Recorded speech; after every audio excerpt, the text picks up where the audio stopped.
मनोहर जी जल्दी जल्दी बिस्तर पर छूट गए, पेशाब को साफ करने में लगे थे ताकि बहू बेटा ना देख लें। कल ही तो बहू काजल ने नई चादर बिछाई थी और बेटे रवि को सुनाया था कि अगर पापा जी ने फिर से चादर खराब की तो वह नहीं साफ करेगी, भले ही घर छोड़ना पड़े। मनोहर जी को किडनी की समस्या के चलते ऐसा कभी कभी हो जाता है। बेचारे मनोहर जी को अफसोस भी बहुत होता था। जल्दी से चादर हटाकर मनोहर जी बाथरूम में उसे धोने लगे, ये सोचकर कि बहू आज बेटे के साथ अपने भाई की शादी के कपड़े लेने गई है तो देर से लौटेगी। भूख भी लग रही थी, पर मन का डर उनके हाथों को तेजी से काम करने को कह रहा था। चादर भीगने के बाद उठाई नहीं जा रही थी और उनकी सांसें फूलने लगीं।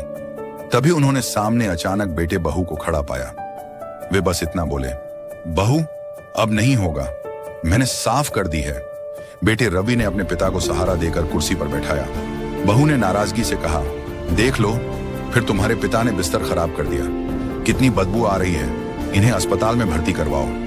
रवि ने बहू को शांत करते हुए कहा, तुम अपने मायके जा सकती हो, उस बाप को कैसे छोड़ सकता हूं जिसने मेरी पैंट तक साफ की थी जब मैं कच्छे में पोटी कर देता था।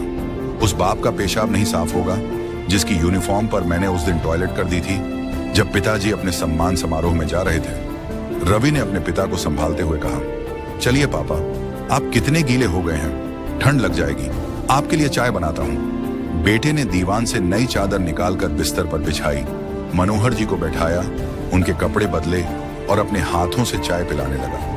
मनोहर जी के कंपाते हाथ बेटे के सिर पर आशीर्वाद देने के लिए आ गए। उनकी आंखों से आंसू बह निकले जिन्हें वे धोती के कोने से पोंछते जा रहे थे। उन्होंने अपनी पत्नी की तस्वीर को देख मन ही मन कहा, देख ले विमला, तू कहती थी मैं चला जाऊंगा तो कौन ख्याल रखेगा मेरा। हमारा रवि देख कैसे तेरे बुढ़ऊ की सेवा कर रहा है। दरवाजे पर खड़ी बहू काजल भी पश्चाताप के आंसू बहा रही थी।